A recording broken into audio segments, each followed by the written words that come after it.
Hey everybody, welcome to another Prog Report podcast interview. This is Roy. My guest on this episode is Devin Townsend, who's back with a new album called PowerNerd. It's out now. Had a chance to talk with Devin about the album and everything else he has going on. But before we get started, just a reminder to subscribe to our YouTube channel, follow us wherever you get your podcasts, on all our socials, ProgReport.com, and also our new progressive rock playlist on Spotify for music from Devin and many more great artists. And now my chat with Devin Townsend. Hello, sir. How are you, man? I am perpetually me. How about you? I'm doing good. I was going to guess that you were going to say perpetually interviewing. It's good to see your name on this one. How you been doing, buddy? I'm good, man. It's reading a lot of people loving Ruby Quaker, which going back a few months ago when I heard the record was my favorite song, and I wasn't sure if everybody else would agree, but it's been awesome. Well, what's funny about this one is I mean, I had material because I always write, and so I had the material that had developed during the period in which all this moth writing had happened. So it seemed to make sense to put it out. But it's in many ways it was something that I did to kind of keep my name out there while I was working on the moth, right? Because the moth is just huge amounts of logistical work, huge amounts. And so I've been doing the interviews with PowerNerd, and people are talking to me as if the record is kind of like, oh, this is the new statement that you're making. I'm like, well, in fact, it's part of a statement. And it was really the intent of PowerNerd was much more like I was trying to extend a friendly handshake to a tolerant audience before I gave them something really fucked up. That's funny. Yeah, Yeah, I man. mean, well, first I want to say first of all, because I know you've had this promotion that's been going out about people getting people to dress up like the Power Nerd costume, I haven't seen it. and that's been going on. And today is as we're talking, it's Halloween, so Oh, that's uh, great. Yeah, that's good for them. happy Halloween. Is there a Halloween in Canada? The same? Oh yeah, it's obnoxious. I um I'm not a huge holiday guy to begin with, but Halloween I've just been like always like ugh. It, I think it, everybody would have thought the opposite, but oh that's really? wild. Oh God, no, I have zero use for Halloween. That's funny.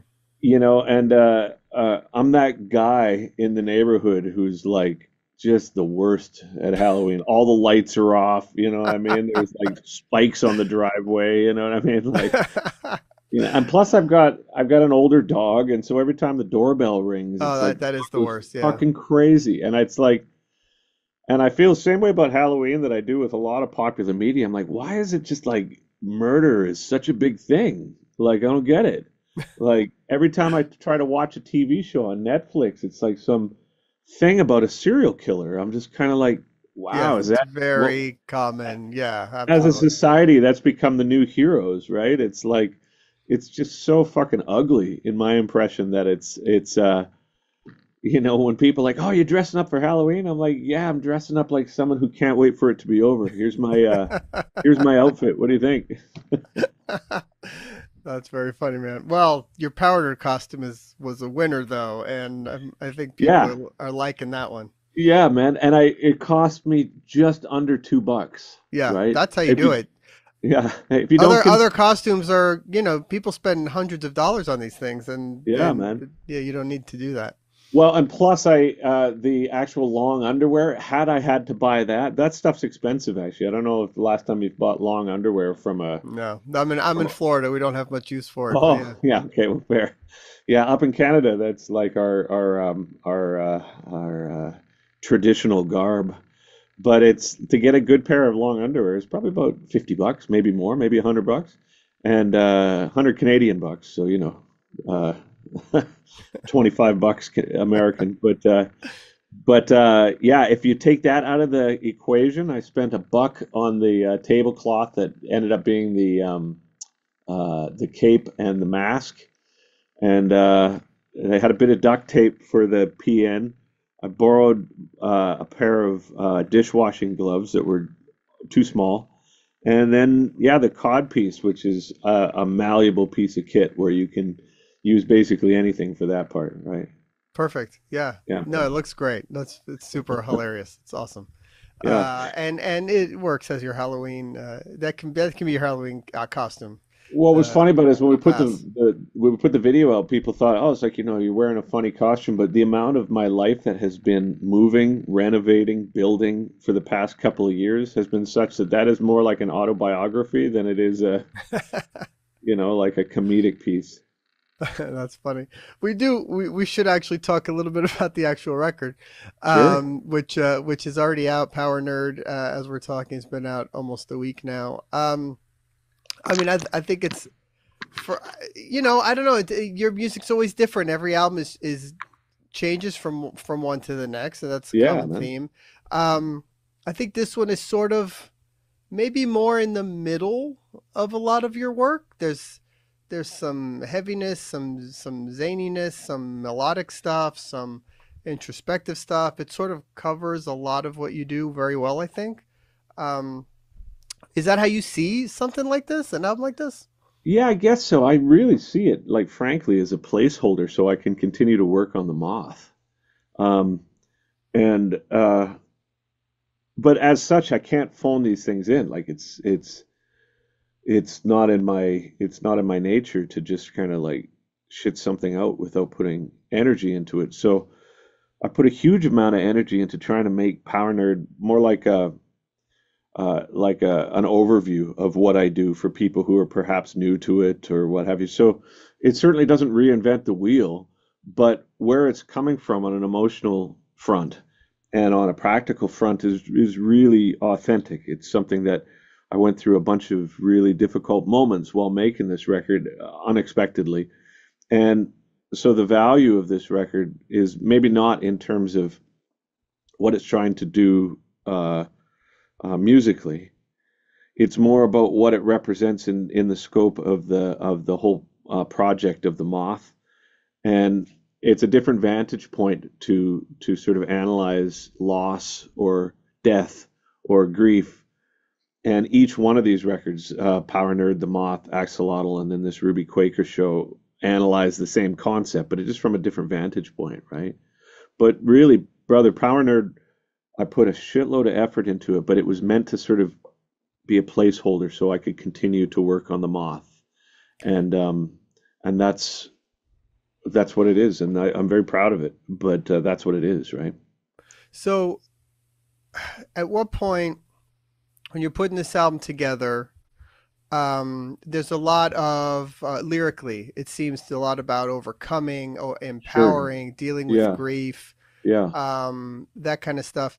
Is that stuff harder for you to write than maybe like Ziltoid, or Oh yeah. is it Well, I mean, I think the thing that was so unexpected about Power Nerd is lyrically it was meant to be something completely different. But almost from the first day I started working on it, shit started going south in our personal life. So unfortunately, we're kind of on the way out of that scenario now because it's one of those things where you're like, man, is this ever going to end? But it looks like we're on the way out. But as a result of that, the lyrics changed because I can't commit to a concept that means nothing to me. And right? so, in order for my criteria for releasing a record to be fulfilled, which is it has to mean something to me, it has to be authentic to my experience during the period in which I was writing it, or else there's no reason for me to put energy into it. It's too much work, right? So I really just dug into what was going on in our life, and what I think I experienced that was a bit of a revelation for me is that there's certain types of grief that you can't think yourself out of. You just are in it, and that's all there is to it, you know. And in those moments, what it took to be able to speak about it on a lyrical front in a way that didn't seem either overly precious, so that I was divulging all sorts of information and just everybody has to sort of swim upstream in a river of my own uh, ectoplasm or whatever. Um, I just had to really be honest with myself about how I was feeling, and in certain ways, the reason Power Nerd is so important to me is because it unveiled certain aspects of my personality that I was like oblivious to. You know, maybe I had thought I was more balanced. Maybe I had thought I was more together. Maybe I thought I was, I had certain things under wraps. But in the throes of these sorts of uh, grieving experiences, you realize, oh, actually where I'm at is here. And to sort of meet myself where I was at emotionally as a result of the Power Nerd record unexpectedly is what gave it its strength to me. As a record, as a collection of songs, yeah, it sounds like a lot of things I've done. You know what I mean? Like there's the Transcendence thing and the Ocean Machine and all that in there. And the reason it's in there is because that's who I am and I write that stuff, right? Right. But the thing that's new about this record for me was just for the first time almost ever as a songwriter, I was in a position whilst writing it that I couldn't think myself out of the experience. I was just in it. And that was a very unique vantage point for me. I guess in the past I've spent so much time intellectualizing it that to just be like, oh fuck, I'm really sad was Right. like it seems strange as a 53-year-old man for that to be novel, but I guess maybe I've just defended myself in the past by like discussing my emotions rather than just sort of being with them, But I right? think that's totally common, especially, I mean, if you just want to come from a world of just, let's say, metal or whatever it is. I mean, it's hard. Most artists are not vulnerable like that in that kind of genre, right? Well, You're writing about weird things like revolution or sure. whatever it Yeah, is. yeah. Well, but I mean, I guess the whole concept of change with the Moth trilogy, if you want to look at it that way, um, the revolution in it is a personal one. It's how do you recognize where you've landed in your 50s after kids, after career, after all these sorts of things, and then you compound that with loss, and people whom you love, and all these sorts of things who are no longer there, um, and I think that the revolution for me is much harder than speaking about, taking down the government or something, because Right. so much of that is performative. Not for everybody, of course, but a lot of times that whole like pseudo rebellion uh, shit that gets sold to us is just it's a pantomime, right? Like it's like playing Dungeons and Dragons with music, right? It's like we're not gonna take it. And it's like, okay, what are you gonna do about it? And it's like fuck all, but here's a song about it. That's right. And We're just gonna write another song.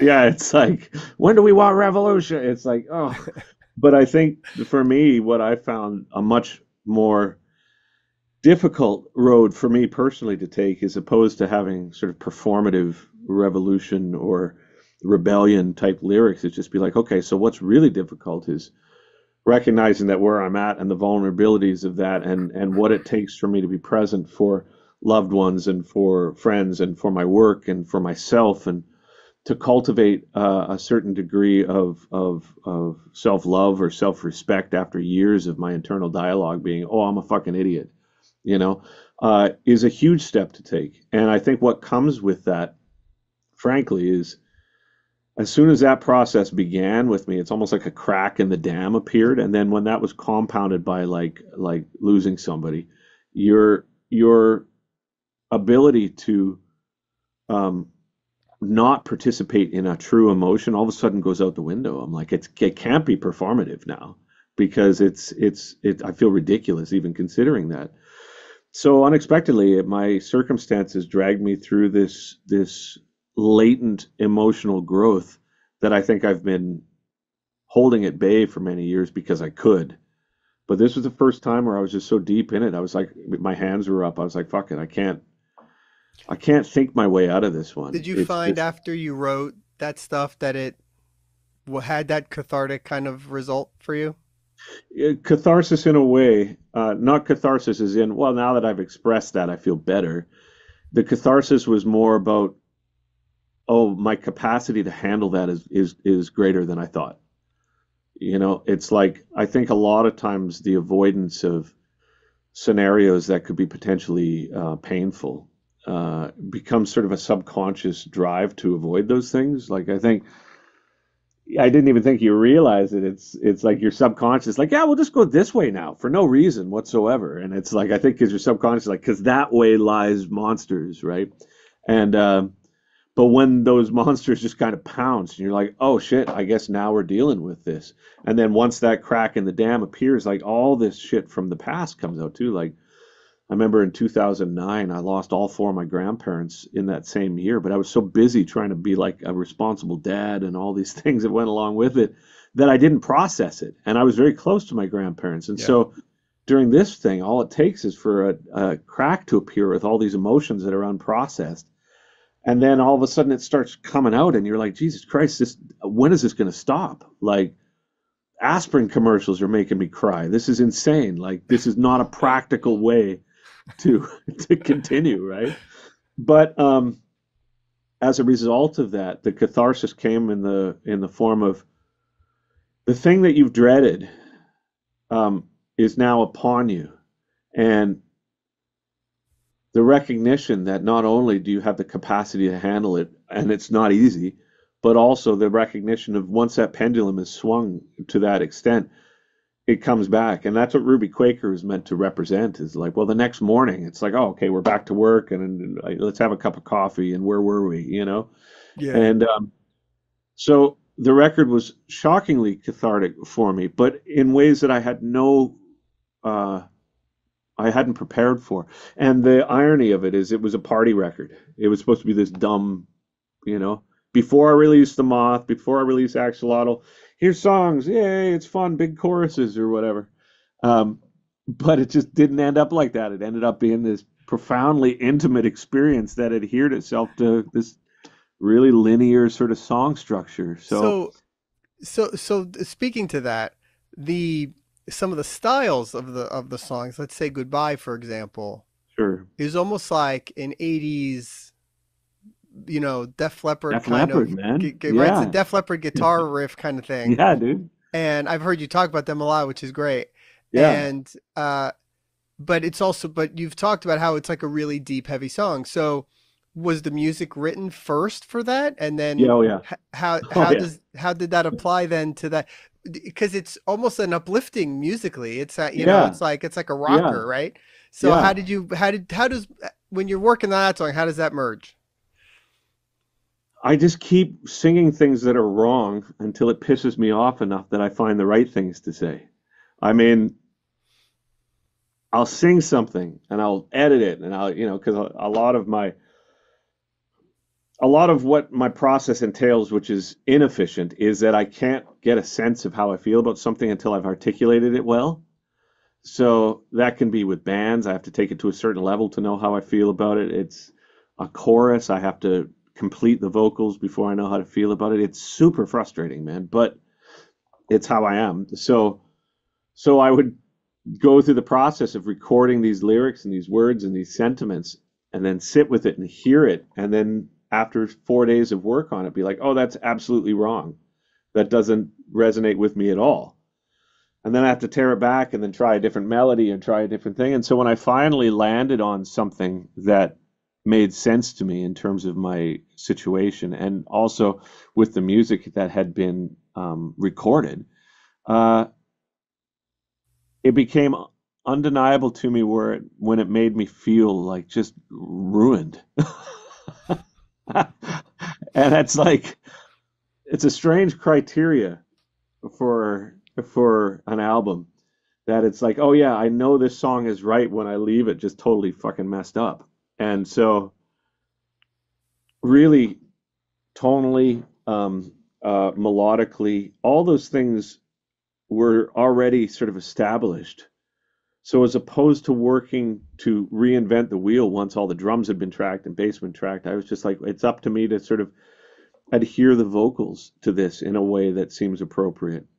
So I'm Yeah, not interesting. denying that it was a strange process, but that's how it worked. Right, because almost like if you had done it in reverse and those lyrics are first and you're writing Yeah, to that, yeah, maybe maybe it's completely different, right? The yeah. But I don't know if I would have had the force of will to do that because, again, what made this project so important to me is I was thrust into a direct participation with grief in ways that I've consciously avoided, I believe.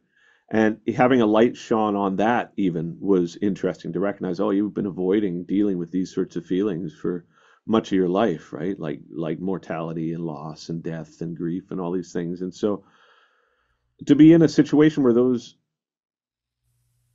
things I couldn't run from it. I don't think that I would have written about it, I guess is my point. I don't Yeah. know if I would have written Right. about it and then written music around it because it just seemed way too intimate, right? Yeah. Yeah. Yeah. Um, but I was just in the scenario where we had deadlines and I had no lyrics and the music was already recorded and I was And like, that's fuck where that. your head was. Yeah, I get it. That's You know what I'm interesting. saying? Yeah. Yeah. It's like a very unique scenario. So sometimes people will be talking about this record and they'll say, "Oh, it's kind of like this one, or kind of like Ocean Machine, or kind of like what you did with it, whatever it is." And my thought is like, "Sure, sure, sure, yeah, for sure." I mean, I loved Def Leppard when I was a kid, and AC/DC But and you're most. not looking at it from that kind of Not view. at all. Right. No, I my got you. view on it was the progress on a creative front that was made as a result of unexpectedly being put in a position where it was undeniable what I was feeling, and then I had a forum to express it on that needed to have vocals within a certain frame of time, right? So I'm very grateful for the experience because, as difficult as it was to confront those emotions, I recognize how healthy it is to do so, and how the experience of that grief is less troubling in a sense than the fear of it, you know? Yeah. No, that's really that's interesting. I Now that you explain it, it really does make a lot more sense. Mm, Thinking about the record. You sing about coffee a lot, and on this I album, do. it's one of it's sort of the I don't know a coming out of the dark moment, I guess, would That's it. be Yeah, at the end. truly. But is that I'm just curious about coffee with you. I mean, is that the first thing you think about in the morning? Are you a big coffee drinker, or or it's not? You don't actually drink it that much. I mean, I love coffee. I drink a couple of cups in the morning. I don't like fancy coffee. I don't like the one that has like notes of tennis balls, oranges, and jicama. I just think that shit is gross. Um, but I like coffee that's like maybe a little better than you'd get at Denny's. You know, maybe, but it doesn't have to be a lot better. Even Denny's coffee is pretty good, right? Um, but it's more that what coffee represents in the scheme of it. It's like a small pleasure that's Yeah, reasonably innocuous that um, that underlines the value of the small things to me.